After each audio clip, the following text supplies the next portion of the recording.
So we had the Pistons against the Hornets, and we have some talking points here. James Wiseman, baby. He had 23 points and 7 boards. Here's him on an offensive rebound, and the flashes he has shown offensively have been great. Here on the fast break, he is always fast to the point. Mark Williams, hits the great hook shot over him. And, it was a good matchup between essentially two rookies when you think about how much James Wiseman has played. And Mark Williams has also been really impressive for the Hornets. Here is James Wiseman on the fast break finishing himself, which is great to see. And it was I'm just so happy to see him just be happy and balling out. Of course, this game got out of hand quickly. Here's 4th 3-pointer from LaMelo in the first quarter. And if he didn't get injured, this would have been a 5th straight win for the Hornets and just a feel-good type of atmosphere in the Hornets, everywhere. Terry Rozier hits the incredible, crossover 3-pointer, and they blew them out in the first quarter. The Pistons did respond a little bit, made it somewhat a game. Later on, Kelly Oubre hits the 3-pointer. But it's just not worth even going over because it was just over in that first quarter and I showcased everything I wanted to. And I just want to focus on these two things first. Let's talk about LaMelo, who got hurt, had 18 points, 6 rebounds, 5 assists, 6 of 9 from the field, 6 of 7 from the 3-point line. And he got his ankle hurt for the 4th time this season, man. And it's getting really concerning. It's just, I hate to see it, man. I hope that he can find something that will help him get those ankles under control, man. Just like Steph did. Because it's really concerning, right? 4th time this season he got something with his ankle. This time they are saying it's a fracture. It's a straight up fracture of the right ankle.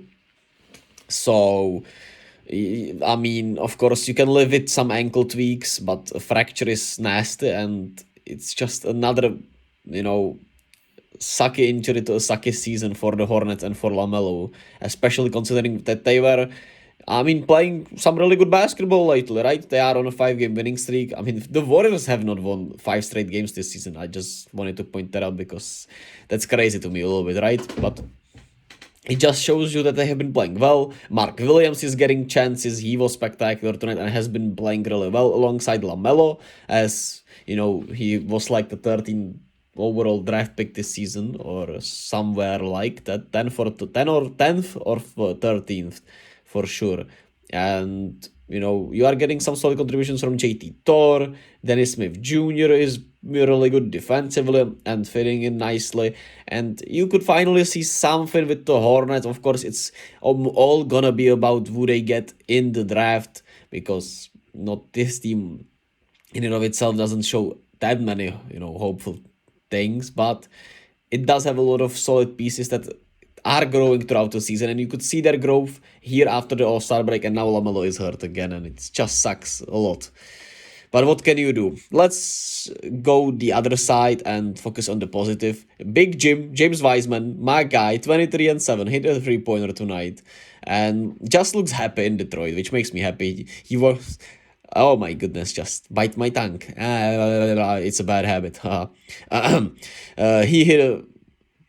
You could see him goofing around with Isaiah Stewart, rapping out there on the bench. It's great to see him just in a good mood, man.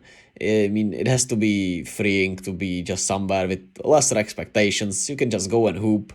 23 and 7, this was never... We all knew that his offense is going to be solid, and he's a finisher for this Pistons team. And he just has to ball, that's all, right? With the Warriors, it's way too much everything else, and... He was just not ready for that, and nor he should be, in my opinion, right? It's just unrealistic expectations. It's better for both teams. And even if he's going to become a 30 and 10 player, which I don't see happening, but even if, I would be happy to see that. And I still would say it was, a fair trade for him for GP2, because with all the context, it just makes sense. And I'm just happy to see him ball out. Marvin Bagley has been hooping 21 and 12 tonight, which is also good for the Pistons. If one of these two or both are just playing great, it's great to see. They need to get rid of Alec Burks though, because he's a shot chucker a little bit too much for this Pistons team. And they need Kate back desperately, right? Killian Hayes had 10 assists, but he's not a distributor. Rodney McGruger, I mean, that's not a distributor. They just have way too many selfish players and not enough players looking to pass. And, well, Killian Hayes, Corey Joseph, and RJ Hampton with Rodney McGruger, Hamidou Diallo as your guard rotation is just nasty.